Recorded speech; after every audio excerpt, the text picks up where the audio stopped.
This is embarrassing for the UK. Recently, the biggest AI scam in UK history so far, because I think there's going to be a lot more of these, started to unravel. We're starting to get the details of the wide-scale fraud that was taking place within this company that was valued at $1.3 billion at one point. It was also backed by Microsoft, and Microsoft failed to do their due diligence properly. Well, at least that's what it looks like, because it's still early days. I just want to give a shout out to Cold Fusion before we get into this, because I watched Cold Fusion's video on this situation, and I'm just shocked that, I'm not shocked, because why would the mainstream news talk about this when it's such an embarrassment to the country? If you remember, in January, the Prime Minister announced the UK's AI plan. They pledged $2 billion to growing the UK's AI industry, and this company, Builder AI, was at the forefront of it. The plans were kind of built around them. And you guys also probably haven't heard of OneWeb. You're probably thinking, what on earth is that? Well, I'm sure you've heard of Starlink. You know, Elon Musk's satellites that allow people to get internet everywhere, pretty much, even on private jets, boats. Like, it's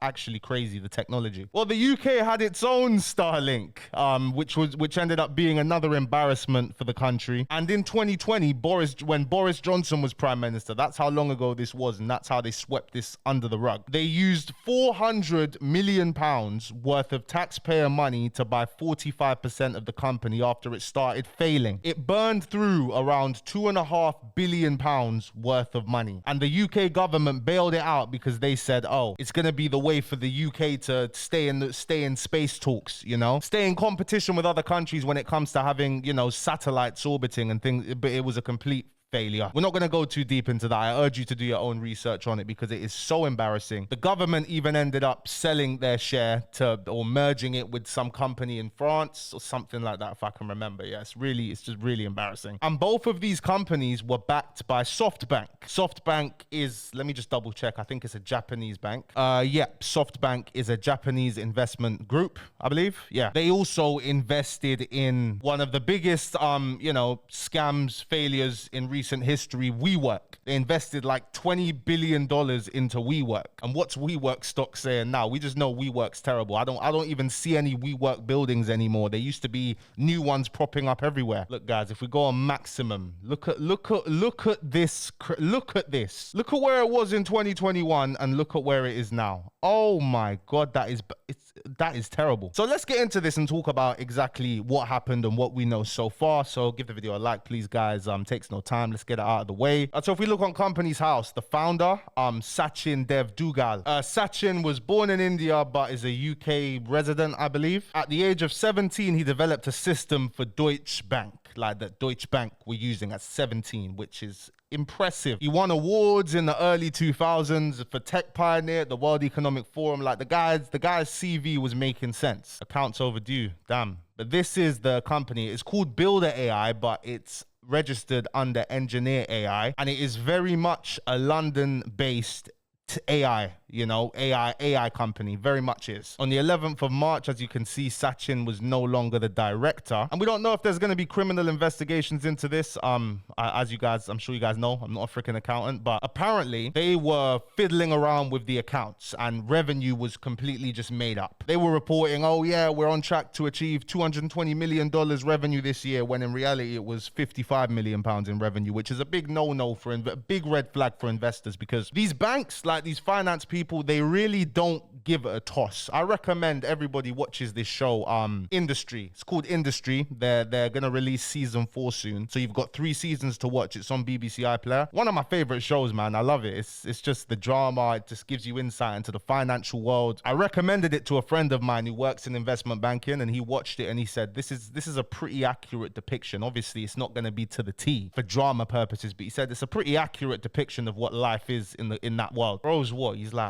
what? Like nearly 2 years in now? Bro, the guy does not sleep. Like, he ain't got no time for himself, bro. It's absolutely crazy. But the last accounts that I can find is from 2023. Turnover £23 million. They're going to investigate and they're going to see if these numbers were fudged up. We don't know yet. So Sachin, the founder, self-proclaimed chief wizard of Builder AI, raised more than $500 million from some of the world's top technology investors with a simple pitch. It could use AI to make building apps as easy as ordering pizza. The likes of Qatar's Sovereign Wealth Fund and Microsoft are now facing up up to the growing realization that they may have backed a business that largely reported artificial revenues. Now, if I was Qatari, I'd be pissed. If I owned some Microsoft stock, I'd be pissed. Because how are you two not doing your due diligence, bro? Qatar, you own most of London now, bro. You own more of London than the royal family, allegedly. Like, you're on par to get on the same level as the Grosvenors. The Grosvenor family. If you lot don't know who the Grosvenor family is, they own hella casinos in London, Grosvenor casinos. And I'm sure they own like most of Mayfair, which is some of the most valuable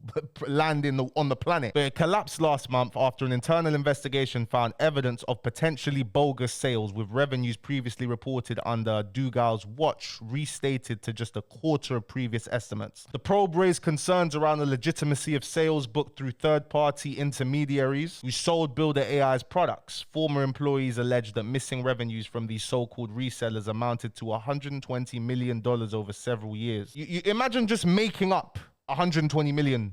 Like, think about how much money that is, and they've just made that up. That doesn't exist, allegedly. Interviews with former employees and documents seen by the Financial Times suggest that Builder AI is suspected of using a broader range of methods to inflate some of its revenues, including improperly booked discounts, tiny upfront deposits, and seemingly circular transactions with key customers. So, like, circle transactions are like, how can I describe it? Yeah, it's like, let's say me and you, yeah, I own Builder AI and you own, I don't know, an AI, you own a data center, yeah? I invoice you for £10 million.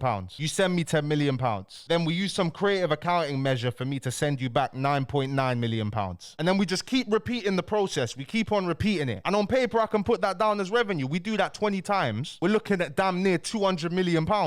It's an ocean, said one former employee, referring to the breadth and depth of questionable revenue recognition practices in which the firm allegedly engaged. Those apparent practices have also come under scrutiny from prosecutors before the company unraveled the U.S. Attorney's Office for the Southern District of New York. But in 2023, they announced that they were building an app for the Ultimate Tennis Showdown, an international sports league founded by Serena Williams. I guarantee, I bet Serena had no idea this was going on. And Builder AI, they build the Ultimate Tennis Showdown, $500,000. Around the same time, Builder AI agreed to sponsor the company's London tournament, according to people familiar with the arrangement. And the contract is alleged to be around hundreds of thousands of dollars. All right, so circular accounting, nothing's happening here. All right, you give us this money, we'll build an app for you. Oh yeah, actually, now we'll give you most of the money back because we'll sponsor your tournament as well. Again here, look, Versi, I don't know what that is, but their co-founder said they spent more than $80 million with Builder AI across 4 to 5 years and received £53 million back. The co-founder of this company denies it, but it's not looking good, bruv. It's not looking good, bruv. But what exactly did they do? Where's the fraud? Like, what is this Builder AI? You know, what is it? Well, it was supposed to be an AI that built apps for you, you know, an AI that could just do that, I guess. You know, I think something is the fact that I still don't know, like, it's not clear to me, even though I watched the video and that says it all. They worked with dozens of clients to build bespoke apps and websites. These were often small companies or individuals who could not employ their own developers. The London-based startup offered to make apps cheaper and quicker than rivals thanks to its use of AI techniques. And it says here they were giving customers special deals, you know, and in these special deals and discounts, that didn't reflect in their accounting practices. That was said by several people. But you see in the corporate game, bro, it's like, it looks like to me, it's just a blame game. It's just, oh, if it's not your problem, it's not your problem, you know? So that's how nobody's probably going to end up being held accountable for this, because literally you're doing something, oh, I've been told to, oh, I thought it was this. But here's where it gets dark. Yeah, because it turns out that they weren't worth anywhere near $1 billion because they weren't using AI to do the majority of their website building and things like that. They were using around 700 employees in, you know, countries where labor is cheaper, countries that you see companies regularly nowadays outsourcing their work to because it's cheaper. And they were doing most of the work. The AI was not as advanced as they had sold it to be. And you look at the great AIs we have, like ChatGPT, Grok had a nice update, DeepSeek. Even these AIs, like, they're not, I wouldn't expect it to fully be able to build me an app. And these lot were trying to sell the idea that their AI is able to build websites and apps. AI is just not at that stage, bro. And it's not unusual. I wouldn't expect them to not have employees, you know, going over the work, because AI is still very flawed. It will always be flawed because takes information from humans, and we're all humans, we're flawed as well. But it turns out that they were literally getting the employees to just do most of the work. It's crazy. I found this review on Glassdoor, and it's about Builder AI, and it's somebody who's based in Gurgaon, Haryana, which is India. Yep, city in India. And the only positive they've given this is that they worked with some cool people, but that's usually for most companies, most jobs that I've had, that's the only positive I can have, is that I work with some cool people. But the cons, let me be absolutely clear. Stay far away from Builder AI. The overwhelmingly positive reviews you might see online are fake and have been asked to add by the management within the company. This is not a place where employees are valued, and the company's core values appear to be built on deception. From the moment I joined, it became apparent that the company's claims of being a pioneer in AI software development are nothing more than a sophisticated marketing scam. The flagship AI product, Natasha, is largely reliant on third-party APIs and offers little genuine innovation. The products being sold are often useless, and the sales numbers are touted. Is that touted? To promote or praise something enthusiastically. Offered, okay, yeah. The only time I heard touting is like ticket touts, like touts at football matches, isn't it? That's where I know touts. I didn't expect to see the word tout used here, but okay. The sales numbers touted by the company feel widely inflated. The internal culture is even more concerning. There's absolutely no respect for employees. People are asked to leave without warning, creating a constant environment of fear and instability. Collaboration is non-existent, and the work environment is incredibly toxic. It's no surprise that senior leadership churn is incredibly high, with executives constantly being fired or choosing to leave due to the untenable conditions. Yeah, that's another red flag in companies. If upper management's constantly shifting, unless the company's going through a complete restructure, like that is a red flag. Just as a retail investor, that's what I would view it as. I'd see that as a red flag. It's like, nah, we need some stable leadership here. I want a CEO who's been here from the start, who started off working on the project. Beyond the treatment of employees, there's a clear pattern of dishonesty towards clients and even investors. The company has built its reputation on false promises and misleading information. If you're looking for a stable, ethical, and growth-orientated workplace, Builder AI is the absolute opposite. Don't be fooled by the hype. This company is built on lies and fraud, and it will inevitably take a toll on your career. That's mad. And it gets even worse. There's a former executive of the company that is suing them for $5 million because he was fired for bringing up valid concerns, saying there is no AI. You're outsourcing this to workers in other countries. Like, this is BS. But again, unless you can pierce the corporate veil, which is intentionally hard to do, so nobody's held responsible for these things, I don't know. I wouldn't cross my fingers if I was him, man. And this is why I hate corporate, the way corporate operates, because it's just so unproductive. When I hear stories from, friends who work in corporate, aunties who've worked in corporate, law firms, banks, etc. I've heard all these stories, and the things they're describing to me that are going on in the office, it's like, how is this like the best way of maximizing productivity for the company? It's not. And admittedly, I can't think of a better way to have things going, to be honest. That's why corporate structure is the way it is. But I just think I just don't think it maximizes productivity within companies, because this whole company it's a sham. It looks like it's a sham. Allegedly it's a sham. I think it's a sham. I think it's complete nonsense. But the reason these things are able to go on so long, and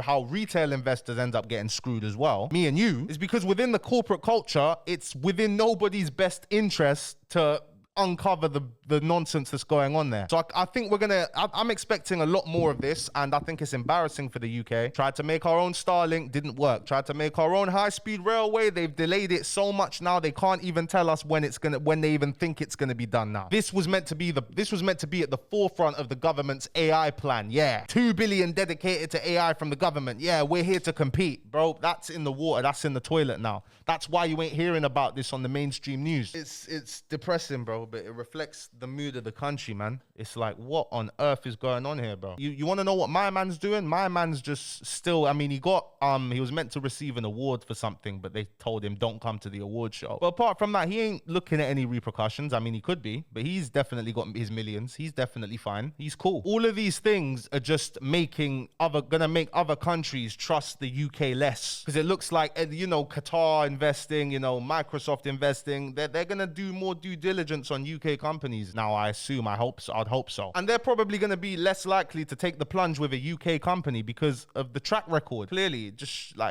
shows really what are the chances of me getting back my investment, let alone making money on this. Just sad, man. But anyway, guys, thank you. Well, Chung Lee, actually, before Changli, what do you think about this situation? Changli, you say it's due to poor leadership. I don't really see what else the leadership could do, to be honest. I mean, the leadership, they got behind, they're trying to back British companies, or the governments beforehand. They've tried to make it easier for people to be more entrepreneurial here. What is the problem? I don't know. But leave a like on the video, guys. Thank you so much for watching, and I'll see you guys tomorrow. Peace and love to every single one of you.